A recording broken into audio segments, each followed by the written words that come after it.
A blind man stopped an officer and claimed that the officer would die in an accident that very day. However, the officer did not believe his words. It was not until the blind man recited all of the officer's personal information that the officer was extremely shocked.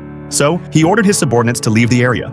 At this moment, the blind man told the officer that if he wanted to break the curse of accidental death, he must go to the alley ahead to find a woman. The officer immediately went to investigate, and soon he indeed found a woman there. At that time, the woman deliberately sprayed perfume on herself. The officer, who smelled the fragrance, followed her into a house. But after going upstairs, the woman quietly escaped.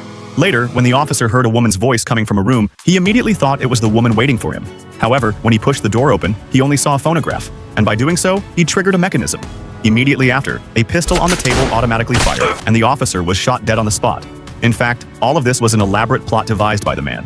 1 month earlier, his wife had been assaulted by this officer, and he himself had been gagged and tied to a pillar. It was only after the cries in the room gradually faded that his wife, covered in injuries, walked out of the room. Soon after, she chose to end her own life. Now, the man had finally avenged his wife, and the officer had paid a heavy price for his evil deeds.